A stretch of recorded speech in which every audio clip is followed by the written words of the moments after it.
بسم اللہ الرحمن الرحیم۔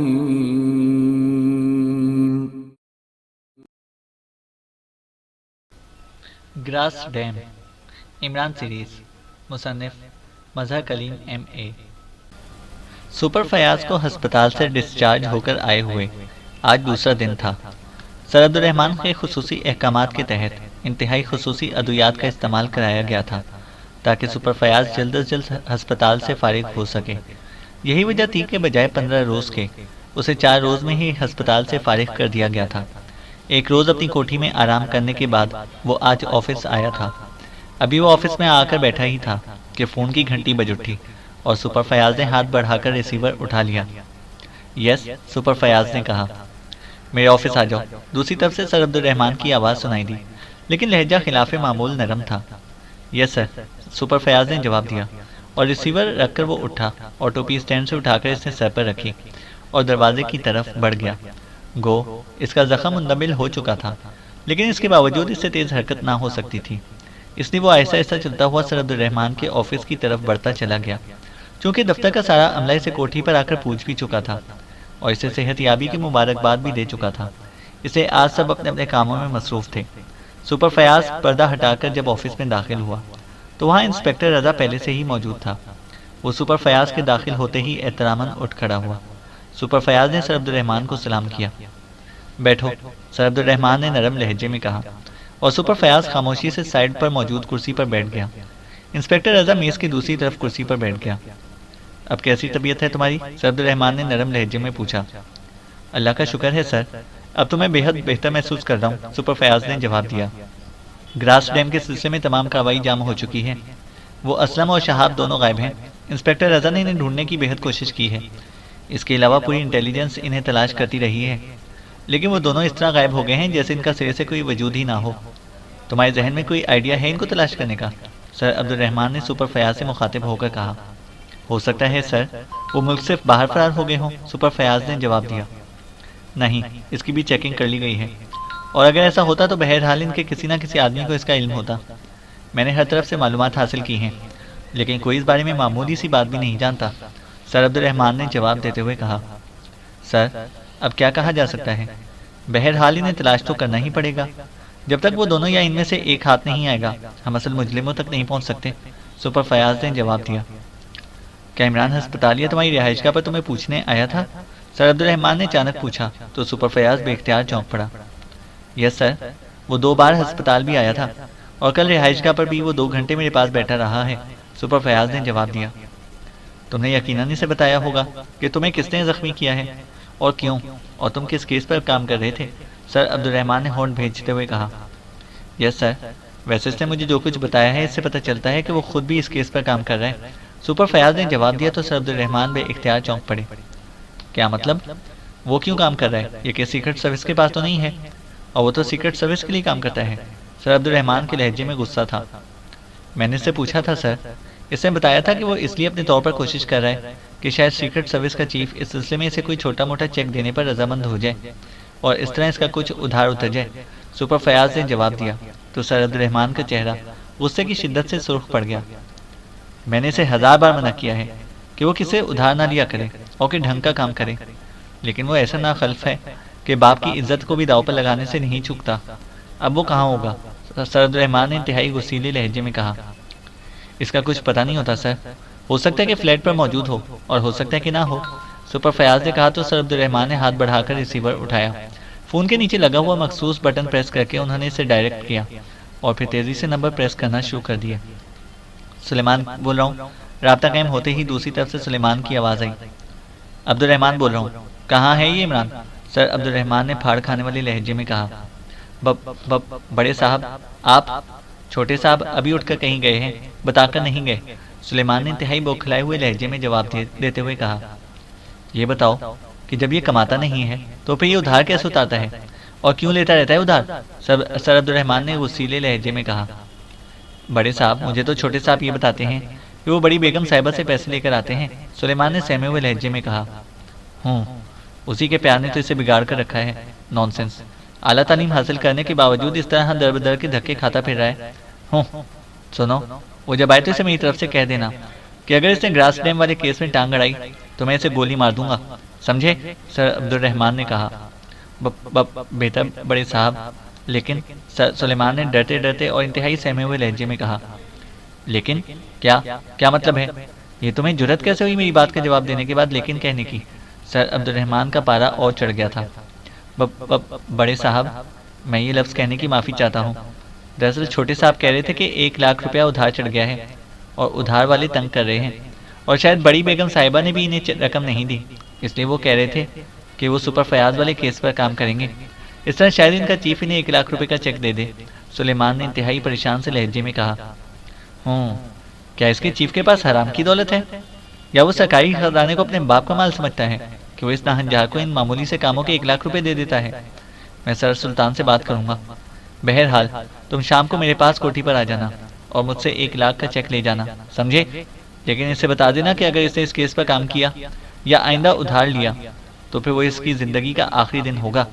نونسنس، سر عبد الرحمان نے انتہائی غصیلے لہجے میں کہا، اور اس کے ساتھ ہی انہوں نے ریسیور کیڈل پر پٹخ دیا۔ اب بولو سپر فیاض، مشن کیسے مکمل ہوگا؟ کیا ہم ساری عمر اسلم اور شہاب جیسے 3rd کلاس بدماشوں کو ہی تلاش کرتے رہ جائیں گے؟ کیا ہمارے پاس ان کے علاوہ اس کیس کا کوئی اور کلیو نہیں ہے؟ سر عبد الرحمان نے اسی طرح غصیلے انداز میں کہا۔ عمران کی وجہ سے جب انہیں غصہ آیا تھا تو ظاہر ہے اب وہ اتنی آسانی سے کہاں اترنے والا تھا۔ سر، میری رائے کے مطابق ان دونوں کے پیچھے وقت ضائع کرنے کی بجائے ہمیں نئے راستے تلاش کرنے چاہیے، انسپکٹر رضا نے اچانک کہا۔ اگر یہ تمہاری رائے ہے تو تم نے اب تک کون سے راستے تلاش کیے ہیں؟ بولو، کیا راستے تلاش کرنے کے لیے اخبارات میں اشتہار دینا ہوگا؟ سر عبد الرحمان انسپکٹر رضا پر برس پڑے۔ میرا مطلب تھا سر کہ ہمیں کوشش کرنی چاہیے۔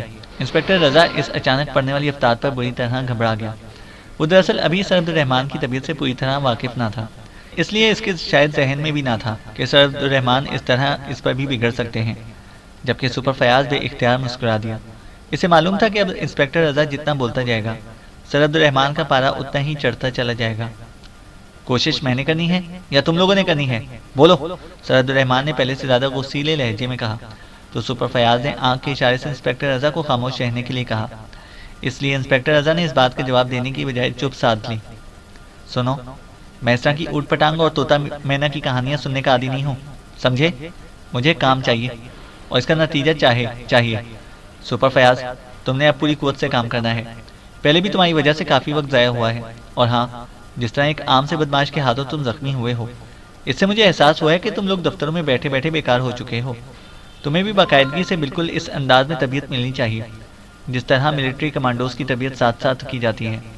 اس لیے میں نے فیصلہ کیا ہے کہ اس کیس کے بعد سپر فیاض سمیت تمام انسپکٹرز اور سب انسپکٹرز کے 2 گروپ بنائے جائیں گے، جن میں سے ایک گروپ باقاعدہ کٹھن تربیت حاصل کرے گا، اور جب وہ تربیت حاصل کر کے آئے گا تو پھر دوسرا گروپ جائے گا۔ اس طرح تربیت کا یہ کورس مسلسل جاری رہے گا، سر عبد الرحمان نے کہا۔ ٹھیک ہے سر، یہ ضروری بھی ہے سر، سپر فیاض نے جلدی سے سر عبد الرحمان کی ہاں میں ہاں ملاتے ہوئے کہا، کیونکہ وہ جانتا تھا کہ سر عبد الرحمان کے غصے کو ٹھنڈا کرنے کا یہی طریقہ ہے۔ بہرحال یہ بعد میں دیکھا جائے گا، فوری مسئلہ اس کیس کا ہے۔ سنو، میں تمہیں لائن آف ایکشن دیتا ہوں۔ اسلم اور شہاب دونوں عام سے گنڈے ہیں، اس لیے وہ اپنے طور پر یہ کارروائی نہیں کر سکتے۔ یقیناً انہیں اس کارروائی کے لیے بک کیا گیا ہوگا، اور یہ بکنگ بہرحال ان کے غائب ہونے سے پہلے ہوئی ہوگی۔ چونکہ وہ دونوں ہی سربراہ تھے، اس لیے انہوں نے چھوٹے گنڈوں کو اس بارے میں کچھ نہیں بتایا ہوگا۔ لیکن اگر تم مشینوں کی چوری ہونے والے روز سے 1 ہفتہ پہلے اور پھر ان کے غائب ہونے تک ان کے ملنے جلنے والوں کو ٹریس کرو، یا جن لوگوں سے وہ ملتے رہتے ہیں انہیں ٹریس کرو، تو مجھے یقین ہے کہ اصل آدمیوں کے بارے میں معلومات مل جائیں گی، سر عبد الرحمان نے کہا۔ اوہ سر، آپ نے واقعی انتہائی ذہانت آمیز تجزیہ کیا ہے جناب، آپ کا ذہن واقعی بے مثال ہے، انسپکٹر رضا نے انتہائی خوش آمدانہ لہجے میں کہا۔ اسٹینڈ اپ، سر عبد الرحمان نے اکڑک غصے سے دھاڑتے ہوئے کہا۔ تو انسپکٹر رضا ایک جھٹکے سے اٹھ کھڑا ہوا۔ اس کے چہرے پر بیک وقت حیرت اور بکھلاہٹ کے تاثرات ابھر آئے تھے، کیونکہ اسے سمجھ میں نہیں آ رہا تھا کہ اس نے تو ان کی تعریف کی ہے جبکہ وہ غصے کا اظہار کر رہے ہیں۔ تمہیں انتہائی خوفناک مرض لاحق ہو گیا ہے خوشامد کا، سمجھے؟ میں ایسے آدمیوں کو گولی مار دیا کرتا ہوں، سمجھے؟ دفع ہو جاؤ اور آئندہ مجھے اپنی شکل مت دکھانا، گیٹ آؤٹ، سر عبد الرحمان نے غصے سے دھاڑتے ہوئے کہا، اور انسپکٹر رضا نے سلام کیا اور تیزی سے بیرونی دروازے کی طرف بڑھ گیا۔ نان سینس، سر عبد الرحمان نے غصے سے کانپتے ہوئے لہجے میں کہا۔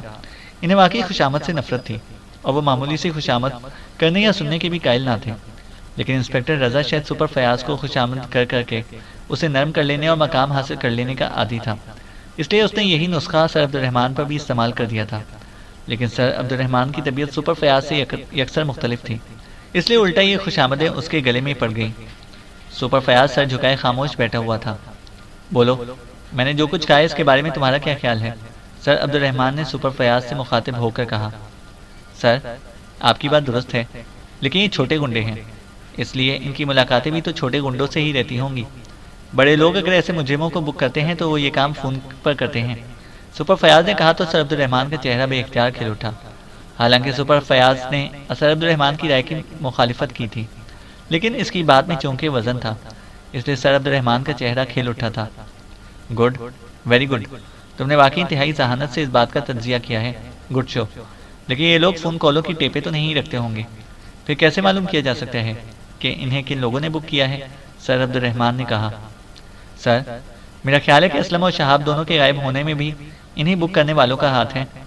اس طرح انہوں نے ہمارا راستہ بند کر دیا ہے، اس لیے ان کے غائب ہونے والے دن کے بارے میں اگر ان کی سرگرمیوں کو ٹریس کیا جائے تو یقیناً کوئی نہ کوئی کلیو مل جائے گا۔ سپر فیاض نے کہا تو سر عبدالرحمن کے چہرے پر بے اختیار حیرت کے تاثرات ابھر آئے۔ تم تو آج انتہائی ذہانت کی باتیں کر رہے ہو، کیا ہسپتال میں تمہیں ذہانت کا کوئی انجیکشن تو نہیں لگا دیا گیا؟ سر عبدالرحمن نے حیرت بھرے لہجے میں کہا۔ سر، میں آپ ہی کا ماتحت ہوں، سپر فیاض نے جواب دیا۔ اس نے مزید بات نہ کی تھی تاکہ اس کا فکر خوش آمد کے زمرے میں نہ آ جائے۔ گڈ، مجھے ایسے ہی ذہین ماتحت چاہیے۔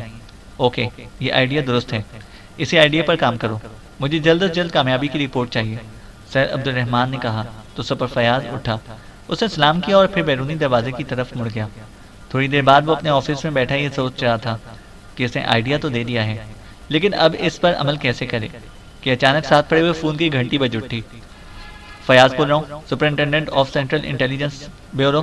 سپر فیاض نے بڑی عادت کے مطابق عہدے اور ادارے سمیت تعارف کرایا تھا۔ بڑی طویل میٹنگ رہی ہے تمہاری ڈیڈی سے، دوسری طرف سے عمران کی چہکتی ہوئی آواز سنائی دی۔ شکر کرو تم فلیٹ پر نہیں تھے، ورنہ آج بڑے صاحب تمہاری ایسی درگت بنا دے کہ یاد رکھتے۔ سپر فیاض نے ہنستے ہوئے کہا۔ میں فلیٹ سے ہی بول رہا ہوں، مجھے سلیمان نے بتا دیا ہے کہ ڈیڈی سے 1 لاکھ روپے وصول کرنے کا پلان کامیاب رہا ہے، لیکن کیا تم نے انہیں بتایا تھا کہ میں نے ادھار لیا ہے؟ عمران نے کہا۔ ہاں، انہوں نے مجھ سے پوچھا کہ کیا عمران میری عیادت کے لیے آیا تھا، میں نے ہاں کر دی تو انہوں نے پوچھا کہ پھر تو اس کیس کے بارے میں بھی بات ہوئی ہوگی۔ میں ان کے سامنے جھوٹ کیسے بول سکتا تھا، اس لیے میں نے انہیں سب کچھ بتا دیا۔ اس پر وہ بگڑ گئے کہ جب کیس سیکرٹ سروس کے پاس نہیں ہے تو پھر عمران اس پر کام کیوں کر رہا ہے۔ اس پر میں نے بتایا کہ اس کا خیال ہے کہ شاید اسے چیف سے کوئی چیک مل جائے اور وہ اپنا ادھار اتار لے۔ بس اس پر بڑے صاحب بگڑ گئے اور انہوں نے فلیٹ پر فون کیا۔ لیکن ایک بات ہے کہ تمہارا سلیمان تم سے بھی بڑا شیطان ہے، اس نے جھاڑیں اتنی بھی کھا لی، لیکن تمہارے لیے 1 لاکھ روپیہ بھی وصول کرنے کا بندوبست بھی کر لیا اس نے۔ سپر فیاض نے ہنستے ہوئے کہا۔ میرے لیے نہیں، اپنے لیے، کیونکہ ادھار وہی لیتا ہے اور وہی اتارتا ہے۔ میرے ہاتھ تو کچھ بھی نہیں آئے گا کیونکہ میرا ادھار تو ویسے ہی قائم رہے گا، عمران نے جواب دیا تو سپر فیاض بے اختیار چونک پڑا۔ کیا مطلب؟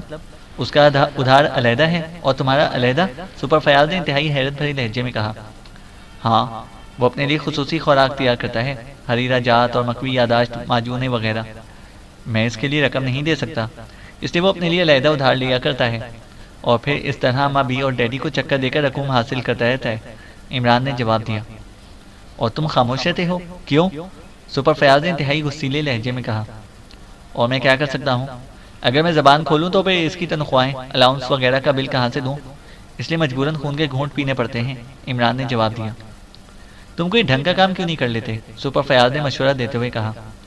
تم بتاؤ کیا کروں، کفن چوری کر کے فروخت کیا کروں یا؟ عمران نے جواب دیا۔ لاہور والا کنواں، کیسی گھٹیا باتیں کرتے ہو، نان سینس۔ ٹھیک ہے، جو مرضی آئے کرتے پھرو، مجھے کیا؟ سپر فیاض نے غصیلے لہجے میں کہا۔ سوچ لو، انسپکٹر رضا بڑا فرمانبردار نوجوان ہے، عمران نے کہا تو سپر فیاض بے اختیار چونک پڑا۔ کیا مطلب؟ تم نے یہ بات کیوں کی ہے؟ سپر فیاض نے غصیلے لہجے میں کہا۔ ظاہر ہے تمہارا جواب تو یہی ہے کہ مجھے کیا، لیکن تمہارے اس جواب سے میرے مسائل تو حل نہیں ہو سکتے، اس لیے یہی ہو سکتا ہے کہ میں دوسرا فائنینسر تلاش کر لوں۔ پھر جب اس کے اخبارات میں انٹرویو شائع ہوں گے، کارناموں کی تفصیلات آئیں گی، فوٹو چھپیں گے، اعلیٰ حکام اس کی کارکردگی کی تعریفوں سے پر سرٹیفکیٹ جاری کریں گے، تو کچھ نہ کچھ تو مجھے بھی مل جائے گا. سنا ہے کہ خاصے کھاتے پیتے گھرانے کا فرد ہے. عمران نے جواب دیا. ہوں تو تمہارے یہ ارادے ہیں؟ تو میں اور انسپیکٹر رضا دونوں کو گولی مار دوں گا, سمجھے؟ سپر فیاض نے غصے سے چیختے ہوئے کہا. تو پھر مجھے بتاؤ کہ میں کیا کروں, کہاں جاؤں, بتاؤ, عمران نے کہا. تم میری مانو تو خودکشی کر لو, سپر فیاض نے جھلائے ہوئے لہجے میں کہا. چلو اگر تم اس بات پر راضی ہو تو ٹھیک ہے, آخر تم دوست ہو. تمہاری بات نہ مانوں گا تو کس کی مانوں گا؟ میں وہیں تمہارے پاس ہی آ رہا ہوں تاکہ تمہارے دفتر میں جب خودکشی کروں تو کم از کم یہ تو پتہ چل جائے گا کہ دوست نے دوست کے کہنے پر خودکشی کر لی ہے, عمران نے کہا. بکواس مت کرو, سمجھے؟ اور سنو, تم نے یہاں نہیں آنا ورنہ تمہارے ڈیڈی مجھے خودکشی کرنے پر مجبور کر دیں گے. وہ نہ جانے کیوں نہیں چاہتے کہ اس کیس میں تم میری مدد کرو, سپر فیاض نے کہا. انہیں تو معلوم ہی نہ ہو سکے گا, یہ میرا وعدہ ہے, عمران نے کہا تو سپر فیاض بے اختیار چونک پڑا. کیا مطلب؟ کیا تم نے کوئی کلیو حاصل کر لیا ہے, سپر فیاض نے چونک کر پوچھا. تم کلیو کی بات کر رہے ہو؟ میں نے مجرموں کو بھی ٹریس کر لیا ہے, ثبوت بھی میرے پاس موجود ہے. اب تو صرف ان کے ہاتھوں میں ہتھکڑیاں پہنانی ہیں اور بس, عمران نے کہا.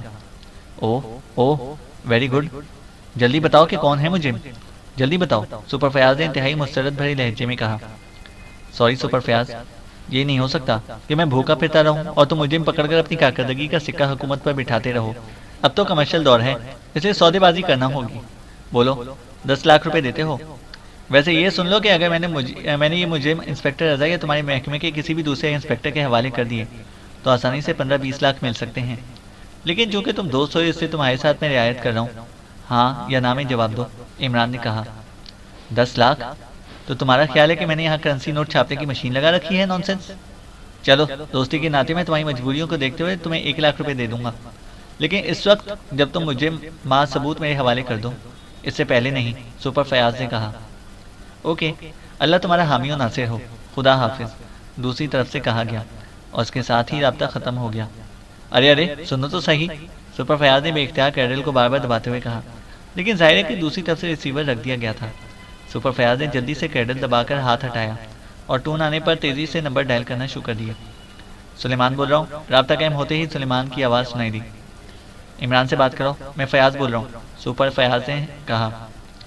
انہوں نے منع کر دیا ہے کہ اگر سپر فیاض کی کال آئے تو بات مت کرانا. کیا ہوا جناب, کیا دونوں میں کوئی ناراضگی ہو گئی ہے؟ سلیمان نے بڑے ہمدردانہ لہجے میں کہا. میں خود آ رہا ہوں, پھر میں اس کی ناراضگی کو دور کرتا ہوں. میں اسے گولی مار کر ہی چھوڑوں گا, سپر فیاض نے انتہائی غصیلے لہجے میں کہا.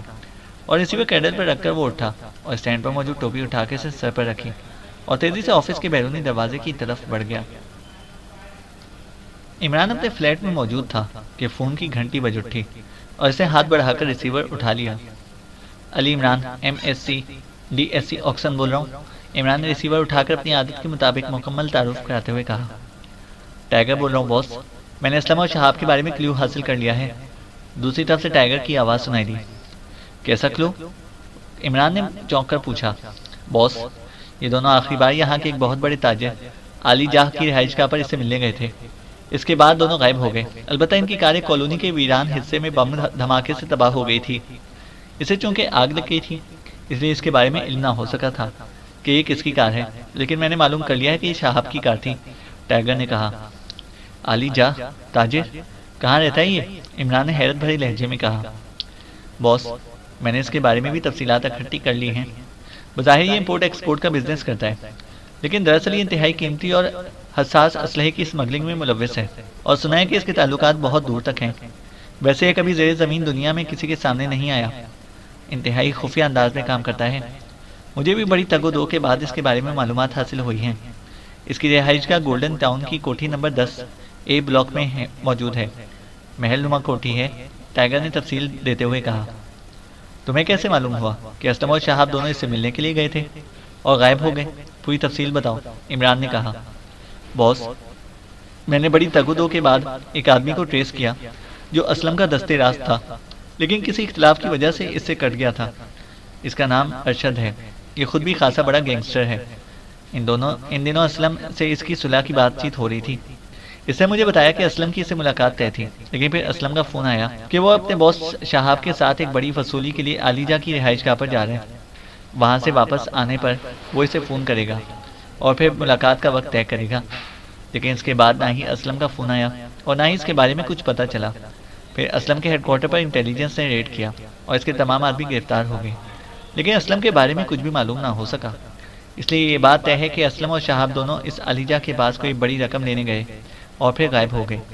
جہاں تک کار کا تعلق ہے تو اس کے بارے میں بھی مجھے ارشد نے بتایا کہ بم دھماکے سے تباہ ہونے والی کار کا جلا ہوا ڈھانچہ اس نے وہاں سے گزرتے ہوئے دیکھا تھا۔